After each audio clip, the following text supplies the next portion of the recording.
Um, well, I just wanted to, really take this opportunity, first of all, to talk a little bit about our scouting staff, the job they've done this spring.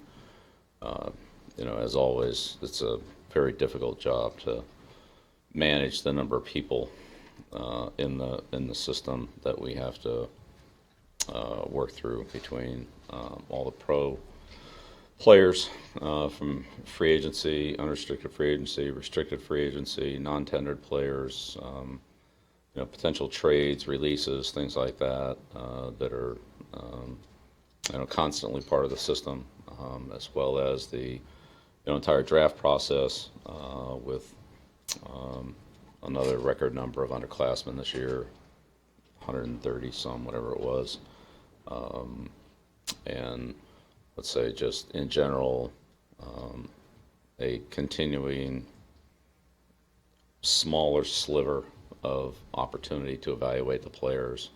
I'm not saying we don't have an opportunity to do it, but it just gets progressively smaller on a number of areas throughout the process. So it's, I think, really a very thorough um, job by Nick and his staff. Nick does a tremendous job. He sees literally every player, all the pro players, all the college players, as well as being in all the staff meetings and being a part of all the things we do from a coaching standpoint. So it gives us a tremendous opportunity for him to connect with the coaches as well as and understand the schematics and what's going on the coaching side of it to try to integrate and correlate the players that we're evaluating on all the different levels. Um, I thought Dave Ziegler and his staff did a great job in free agency of again organizing all that. They continued because of again the compression of the pro days, the college pro days, which has been going on, but now it's this year it's really got compressed in a pretty much a 2 week period. So we had to rely on those guys to supplement our pro day activity as well in the spring. So Dave and his staff did a great job of helping us there with the college process, and Monty and his staff who have been working on the draft since the day after the 2018 draft. Well, actually before that, but let's call it the day after the 2018 draft. Again, compiled an enormous amount of information, both from a football standpoint, character, medical, and so forth. On several thousand players, which gets whittled down to I don't know, call it 100 or so in the final analysis, but you don't know what that number is going to be until you go through the entire process, and it's a very lengthy and tedious one that Monty and his staff I think done a great job on. So those guys certainly deserve a lot of the credit for the success that we've had, the players that we've been able to acquire. It's been an enormous mountain of work that they've produced, really on a daily basis, but it adds up over weeks, months, and years at a time. So being able to coordinate everything in there, which Nancy and Brian Smith do a tremendous job of, just the volume that we have to deal with and their ability to put it in places where you can actually work through it in a meaningful way is an important part of the process as well. So that being said, this is a pre-draft press conference. I'll entertain anything relative to the 2019 draft. Just say as a prelude to that, obviously many of our 2018 draft choices had partial seasons or minimal in some cases. So now we're excited to see how those guys will do this year. Obviously, it's a hardworking group. Those guys are here on a very consistent basis, and hopefully we'll be able to get a much longer look at the 2018 draft class than we were able to get last year. But moving ahead to 2019, we have a lot of draft picks as we sit here today. I don't know that necessarily means that they will or won't be there on draft weekend. We'll see how all that goes.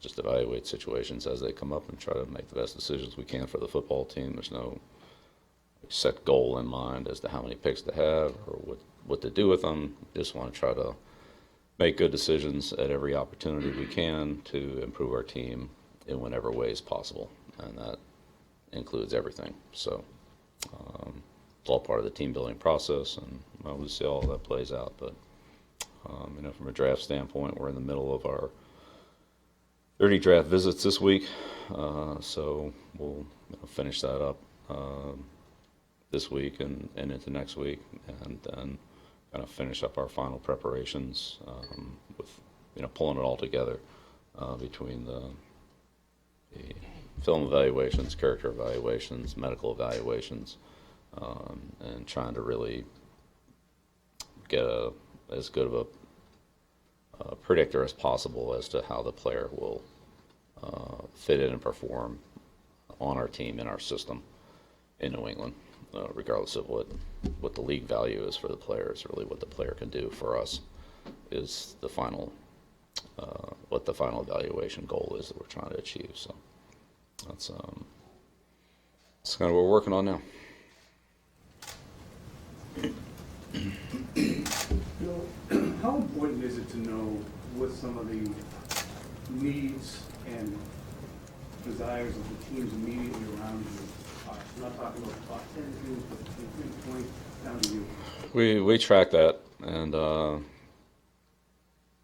we track it the best we can. I think there's a lot of misinformation that's out there now. There's sometimes other accurate information that you can obtain for one reason through one source or another. So I think sometimes it's relevant. A lot of times it's not the team right in front of you. It's a team somewhere else, a team that could be, depending on what round you're in, at a location behind you that may be looking at a certain position or a certain player that could affect your draft strategy as well. So, the team in front of you might not have any need for or even, they wouldn't even want a type of player, maybe a players that you're considering. But that doesn't really mean anything because anybody could move up into that spot and take that player. So, so it's all relevant. It's, I know you're right. In the first round, we're not going from 30 to 8, so that's 32 to 8, whatever it is. Like, that's not realistic, but there could be a team at, 40 that's really more of a problem for us than the team at 31. So each round's different, each situation's different. We try to, usually have a decent amount of time between our picks to identify, okay, here are the players that we're considering. Here are the teams that are around us. If one of those teams is, actively trying to trade out, then that means somebody's going to trade in. And who could they come out for? How would that affect us? Would we want to get ahead of that team? Do we care? And so forth. The only reason I mentioned is just to give an anecdote or a case study is the Gronkowski move back in 2010. You moved up 2 spots, got ahead of Baltimore, who perhaps looking to replace Todd Heath, and just that was an instance maybe where there was only one spot in between you guys. Is that kind of where you have to be conscious of? Yeah, again, there's a lot of those. Matt Light, was another example of that. Eugene Wilson. Yeah, look, there's multiple examples of it, and moving back is obviously just the reverse of that. You feel like you could take the same player at a lower point in the draft and acquire another asset somewhere. There's merit to doing that. You don't want to lose the player that you want, but maybe that's a player that, or maybe there are multiple players there, and there's not in that particular circumstance that big of a differential. So if you can, gain an asset, gain value by doing that, then there's a strategy that makes that, consideration. How much is the Jimmy Johnson from that trade chart? How much has that changed over the years? And you find that everybody's working off that same model, if you will? I would say that in general, the trades over the last several years, for the most part, have been, let's call them pretty within 5 to 10%, pretty equitable trades. So for you to have a chart that's different than the other 31 charts isn't really that productive, because now we're just arguing about what chart. My chart says this, your chart says that. So I'd say officially or unofficially, well, it's unofficially, but I would say everybody probably uses about the same value chart. I'd say in our draft trade negotiations through the years, especially the last 2 3 years, there hasn't been a lot of my chart says this, your chart says that. Now, 10 15 years ago, there was some of that. Oh, here's what we think it should be. Well, the other team's in a different ballpark because they're looking at a different chart. I would say that when you look at the trades now, over the past few years, the majority of them fall within what we would say is a range of a fair trade. So what the going rate would be is what the team gave up, and what the team got is about what you would expect them to get, whether it's our trade or not, just looking league wide. So, the first round's a little bit different because, you're trading for a very specific player at that point. Not that you're not trading for a player in the second and third round. I'm not saying that. When the team moves up, they move up to take a certain player that they want, but not everybody's necessarily after that player. Whereas in the first, 5, 10 picks, whatever it is, when you're trading there, you're trading for a certain guy, and when they trade out of it, they know that they're trading away from that player. Might be one or two players, but it's a much more defined situation. When a veteran's involved in these trades, do you think of the veteran in terms of pick value, or how does that value? Yeah, again, sure. So we have the different values that we place on future picks, current picks, the round values, and again, being the first pick in the round and the last pick in the round is not quite the same value, and so that can come into play on future picks.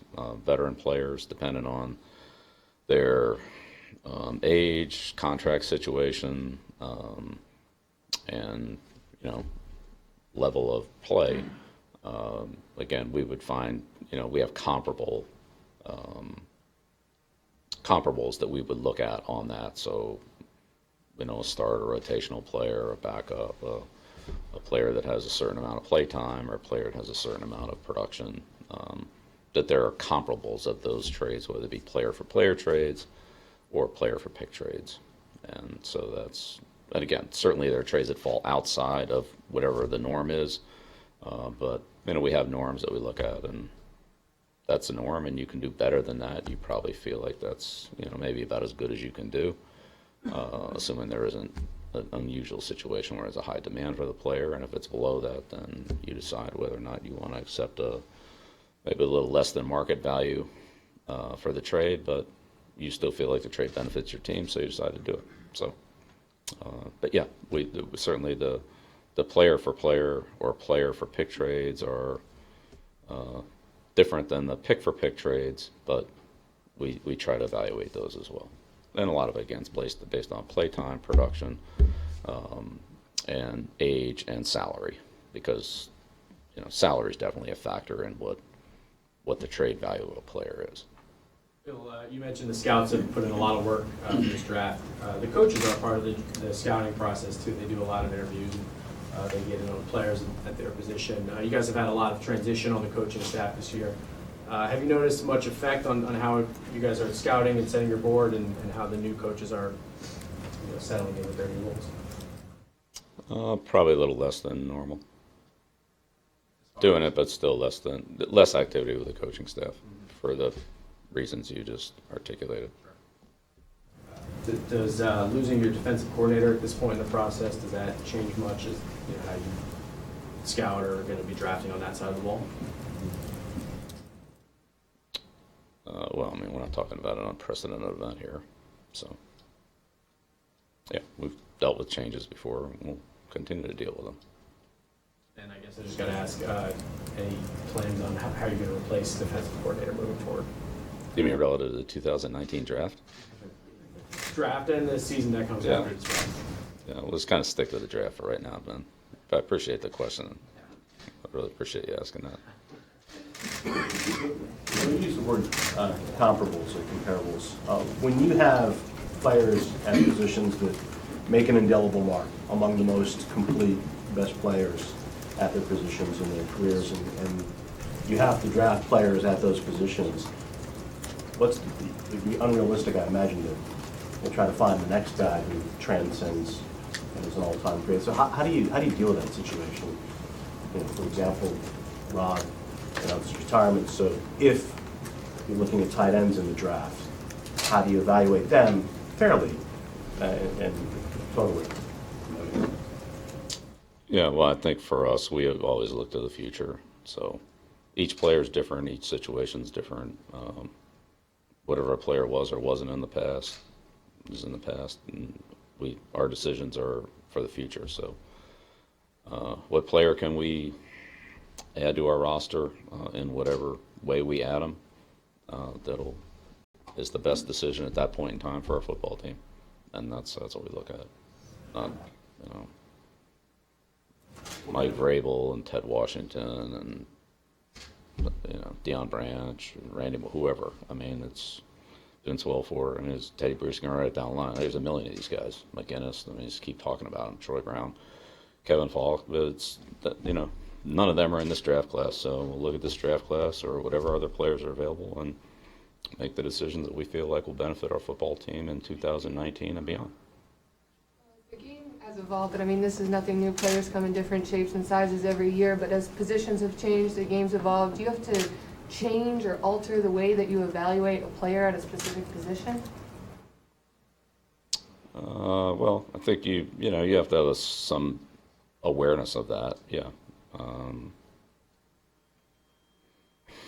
Yeah. Again, each situation is a little bit different. I mean, it's could be certainly a much longer conversation. I'd say that, look, we have our standards at each position. So height, weight, speed, and other criteria are a standard. So some players are below that standard and are good football players. Some players are below that standard and aren't good players. Some players are above that standard and are good, and some players are above it and they're not as good. So that's not the final evaluation, but it is a standard. And so as those standards have changed, I mean, when I came into the league when I was at the Giants, a standard for defensive tackle was like probably 6'2", 285 pounds. I mean, offensive lineman, 6'5", 285, 290. I mean, those guys now would look like, the midgets. So it's changed, and our standards have changed.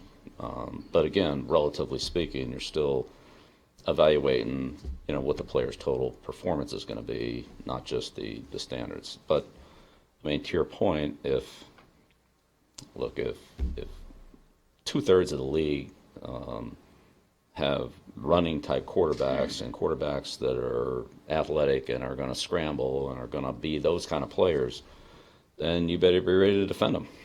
And if teams are going to be 3 receiver sets in the majority of offensive formations, then you better be ready to put 5 defensive backs on the field and be ready to have a slot corner. And if you want to have a slot receiver, then you need to have a slot receiver. If you want to put 3 out there, somebody's got to play in the middle. So there certainly is a degree of that. And I think that's, those are things you have to, be mindful of. And I'd say usually they kind of, hit you in the face. Usually you sit there at the end of the year and say, well, we had a lot of trouble blocking this player or defending this type of player or whatever it is. And then it kind of becomes a need for you that, well, we have to find, either we have to change our scheme to do this, which probably isn't that easy, or you would have already done it, or we have to, have another certain type of player on our roster that we don't currently have that has a certain type of skill set. So, this is another year where there's a lot of big receivers, 6'4", 225, 230, whatever they are. I mean, somebody's have to cover those guys one of these days. I don't know if it's all going to be this year or not, but and there's plenty of them in the league right now that fall into that category. So, it seems like there's a little bit more of a emphasis towards the smaller, quicker slot receivers. So, better find somebody to cover those guys too, and vice versa. With receivers in the draft, how difficult is it to project how a player in college will fit into your offense when you're looking at height, weight, speed, and obviously him playing with a different quarterback in a different system, and how has that process evolved over the years for you and your staff? Yeah, well, it's the same battle at every position. I mean, you're looking down the same road, really. I'd say the issue in college football is there just is not the same passing game in college football as there's in the NFL, period. So it's hard to evaluate the receivers, it's hard to evaluate the quarterback, it's hard to evaluate the offensive linemen, it's harder to evaluate the pass rushers, and it's harder to evaluate the coverage players. So, but, we're all looking at the same film, so, all the teams in the league are, we all see the same games. But the college passing game is very different from the professional passing game. So, when you're looking at it, you're looking at a lot of it's really projecting all those positions a little bit differently. To a certain degree, it's different in the running game too, but probably less difference in the running game than in the passing game, in my opinion. So. Part of the reason you guys have had more success importing veteran guys for that position than drafting them and projecting them and having them work up in the system? Because you've seen them in the league a little bit? Well, I think it's always easier to evaluate NFL players than it is to evaluate college players. I mean, that's, look, we get a guy from another team, we're going to watch him play against many of the same teams we play. We just haven't seen him play in our system, but we've certainly seen him match up against, other players in our division or other players in our conference or, comparable players. So in comparable schemes, which is critical too. Again, in a lot of cases in college, you're projecting a guy from whatever his college scheme is into a totally different scheme, and that's imperfect. So, but again, look, we all have the same opportunity here, so it's the same players. We're all watching the same games, and we all have to make independent decisions from team to team as to how that player will fit into whatever team it is that's trying to make that fit. So, but it's to your point, it's much harder from college to the NFL than from the NFL to the NFL. Thanks, everyone. All right, great. All right, thank you. Yep. See you in a couple of weeks.